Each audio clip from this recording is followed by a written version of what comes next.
Welcome to journalist time. Telugu Desam party నూతన అధ్యక్షురాలు గుడిసె కృష్ణమ్మ శుక్రవారం ఎమ్మెల్యే బివి జగన్నాథరెడ్డిని కలిశారు. ఆమెకు ఎమ్మెల్యే, తెలుగుదేశం పార్టీ నాయకులు, కార్యకర్తలు ఘనంగా స్వాగతం పలికారు. అనంతరం గజమాలతో సన్మానం చేశారు. విలేకరులతో మాట్లాడుతూ జగన్నాథరెడ్డి ఇంటికి రావడం తన సొంత ఇంటికి వచ్చినంత ఆనందంగా ఉందని గుడిసె కృష్ణమ్మ అన్నారు. కీర్తిశేషులు బివి మోహన్ రెడ్డితో ఉన్న జ్ఞాపకాలను గుర్తు చేసుకున్నారు.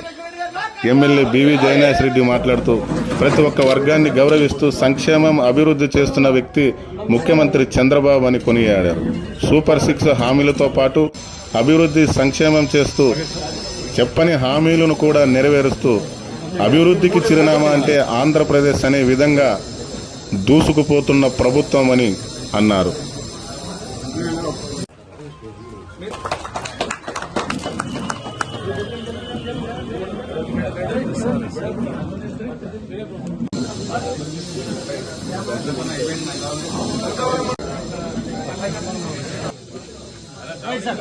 పార్టీ స్థాపించిన విశ్వవిఖ్యాత నటసారు నందమూరి తారక రామారావు గారి ఆశీర్వాదంతో బడుగు బలహీన వర్గాలకు, మహిళలకు, ఎస్సీ ఎస్టీ మైనారిటీలకు పెద్ద పీట వేసే పార్టీ ఏదైనా ఉందంటే ఈ రాష్ట్రంలో, దేశంలోనే తెలుగుదేశం పార్టీ.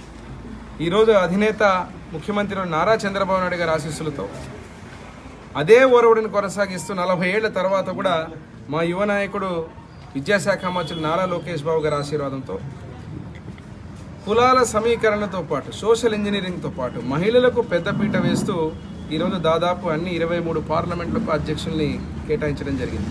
దీంట్లో ఈరోజు చూస్తే మన కర్నూలు పార్లమెంటుకు వచ్చినప్పుడు గుడిసె కృష్ణమ్మ గారిని, ఎప్పటి నుంచో పార్టీకి పనిచేసినటువంటి వ్యక్తుల్ని, ఒక విధేయతను, అదే రకంగా సమర్థతను, మహిళను గుర్తించి ఈరోజు కర్నూలు పార్లమెంట్ అధ్యక్షురాలుగా నియమించినందుకు ముఖ్యంగా మేము మా లోకేష్ బాబు గారికి, ముఖ్యమంత్రి చంద్రబాబు నాయుడు గారికి ప్రత్యేక ధన్యవాదాలు తెలుపుకుంటున్నాం.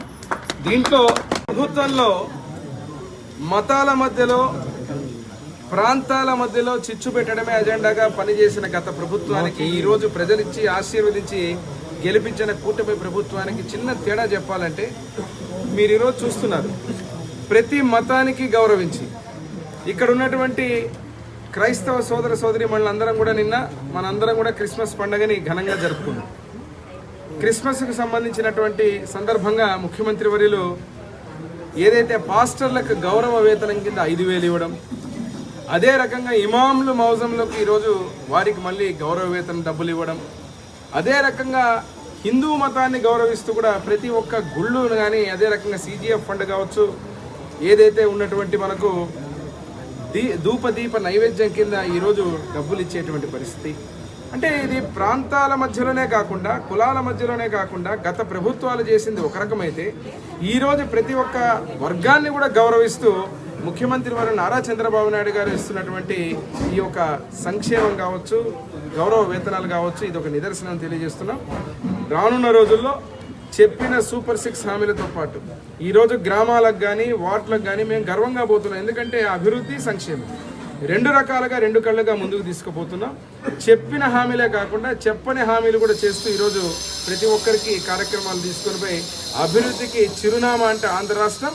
ముఖ్యమంత్రి నారా చంద్రబాబు నాయుడు గారు, మా యువనేత నారా లోకేష్ బాబు గారు, డిప్యూటీ సీఎం పవన్ కళ్యాణ్ గారు, నరేంద్ర మోడీ ప్రధానమంత్రి గారి నాయకత్వంలో డబుల్ ఇంజిన్ సర్కార్, కూటమి ప్రభుత్వం దూసుకుపోతుందని తెలియజేస్తుంది. ఎమ్మెల్యే జగన్నాథరెడ్డి అన్నకి పాదాభివందనాలు తెలియజేసుకుంటున్నాను. ఈరోజు ఈ ఇంటికి వస్తుంటే నా సొంత పుట్టినింటికి వచ్చినంత ఆనందంగా ఉంది. నాన్నగారితో, బివి మోహన్ రెడ్డి అన్న గారితో కలిగిన చాలా మాకు అనుబంధము. ఎందుకంటే కోసి మండలం అంటేనే గుండెకాయ లాంటిదని ప్రతిసారి బివి మోహన్ రెడ్డి అన్న చెప్పేవారు. మేము కోసి మండలంలో పుట్టి పెరిగాము. ఆయనతో పాటు మేమున్నాము. రాజకీయంగా ఈరోజు ఈ స్థాయికి వచ్చానంటే కేవలం బివి మోహన్ రెడ్డి అన్న గారి ఆశీస్సులతోనే నేను ఆ రోజు రాజకీయాల్లోకి రావడం. కాబట్టి అదే ఆశీర్వాదం నాకు జగన్నాథరెడ్డి అన్న గారు కూడా ఇస్తారని చెప్పి నేను బలంగా నమ్ముతున్నాను. అదేవిధంగా ఎంగెనూరు నియోజకవర్గంలోని టీడీపీ బంధుమిత్రులకు, అన్నదమ్ములకు, అక్క చెల్లెళ్లకు అందరికీ కూడా కృతజ్ఞతలు తెలియజేసుకుంటున్నాను. ఈరోజు ఈ అధ్యక్ష పదవి చేపట్టడం అనేది అందరు ఆశీస్సులతో, నేను వచ్చిన రోజు నుంచి ఇప్పటి వరకు చెప్తున్నాను, ప్రతి ఒక్క నియోజకవర్గ ఎమ్మెల్యే ఇన్ఛార్జ్ అందరూ కూడా గుడిసె కృష్ణమ్మ అయితే బాగా పనిచేస్తుందని అందరూ సహకారంతో చంద్రబాబు నాయుడు గారు ఆశీస్సులతోనో నారా లోకేష్ అన్న ఆశీస్సులతోనో ఈరోజు ఈ పదవి చేపట్టడం జరిగింది కాబట్టి చాలా సంతోషంగా ఉంది. ఇంకా తీసుకుంటే ఆధుని మీరు అడిగిన దాని ప్రకారం తీసుకుంటే కుటుంబం మాది. టీడీపీ పార్టీ అనేది ఇప్పటిది కాదు, గత దశాబ్దాల కాలంగా కుటుంబం ఉంది.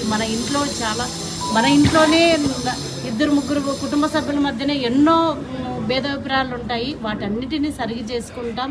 అదిగాక మా ఎన్డీఏ కూటమి కూడా ఇది ఇప్పటి కాదు, ఈ ఎలక్షన్ ఇయర్ నుంచి మేము దాదాపుగా 20 సంవత్సరాల వరకు మేము రాష్ట్రంలోన అధికారం చేపట్టాలని బలంగా చంద్రబాబు నాయుడు గారు అయితేనేమి, పవన్ కళ్యాణ్ గారు అయితేనేమి, నారా లోకేష్ గారు అయితేనేమి, అదేవిధంగా మోడీ గారు నాయకత్వంలోన మాధవన్న అందరం కలిసిమెలిసి ఉంటాం కాబట్టి చిన్న చిన్న తగాదాలు వస్తుంటాయి. వాటన్నిటిని సరిచేసుకొని మేము భవిష్యత్తులోన ఖచ్చితంగా ప్రజల ఆశీస్సులను తీసుకొని ప్రజల ఆకాంక్ష మేరకు పరిపాలన ఈరోజు మనం చూస్తున్నాం. చంద్రబాబు నాయుడు గారు రాష్ట్రాన్ని ఏ విధంగా పరుగులు పెట్టిస్తున్నారు అనేది ప్రతి ఒక్కరం చూస్తున్నాం. జగన్మోహన్ రెడ్డి పీరియడ్లోన మన ఆంధ్రప్రదేశ్ రాజధాని లేని రాష్ట్రంగా 50 సంవత్సరాలు వెనక్కి మరో బీహార్ అన్నారు. చాలా మంది కూడా నిరుద్యోగులు అయితే అన్ని వర్గాల వాళ్ళు, వ్యవసాయదారులు అయితే అన్ని వర్గాల వాళ్ళు వెనుకబాటుతనంగా ఉన్నారు. పిల్లలైతే చాలా అసలు స్కూల్ స్టూడెంట్స్ అయితేనేమి, నిరుద్యోగులు అయితేనేమి, ప్రతి ఒక్కరు ఈ రంగం అనేది కాదు, ఈవెన్ పత్రికా రంగాన్ని కూడా ఆయన అణిచివేతకు గురి చేశారు. ప్రజాస్వామ్యం బద్ధంగా ఆయన పరిపాలన అయితే చేయలేదు. కాబట్టి ఆయనకి ఈరోజు ఆంధ్రప్రదేశ్ ప్రజలు ఆయనకు ప్రతిపక్ష హోదా కూడా ఇవ్వలేదు.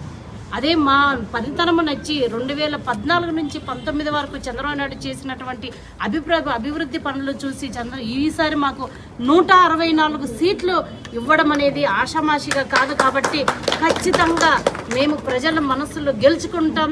రాబోయే కాలంలోన అందరి సహకారంతో, ఎమ్మెల్యేలు, ఎమ్మెల్సీలు, ఇన్ఛార్జీలు, మినిస్టర్ అందరి సహకారంతోన కర్నూలు అధ్యక్షులుగా నేను మంచి పనితనం చూపిస్తానని చెప్పి తెలియజేసుకుంటూ, మా నారా లోకేష్ అన్న ఎప్పుడు అనేవాడు కార్యకర్తే అధినేత.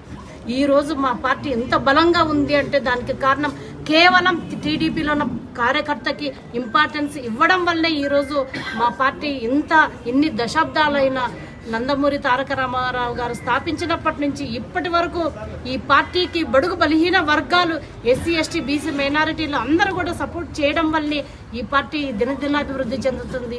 భవిష్యత్తులో కూడా మొన్ననే మా నారా లోకేష్ అని చెప్పారు, 100 సంవత్సరాలైనా ఈ పార్టీ ఎప్పుడు పచ్చగా ఉంటుంది అనే విధంగా ఖచ్చితంగా మేమందరం కూడా పార్టీ ఆశీస్సులతో పార్టీ లైన్ మారకుండా ఉంటామని చెప్పి ఈ అవకాశాన్ని ఇచ్చిన మరొక్కసారి చంద్రబాబు నాయుడు గారికి, నారా లోకేష్ అన్న గారికి, ఇన్ఛార్జీలకు, ఎమ్మెల్యేలకు, మినిస్టర్లకు ధన్యవాదాలు తెలియజేసుకుంటున్నాను.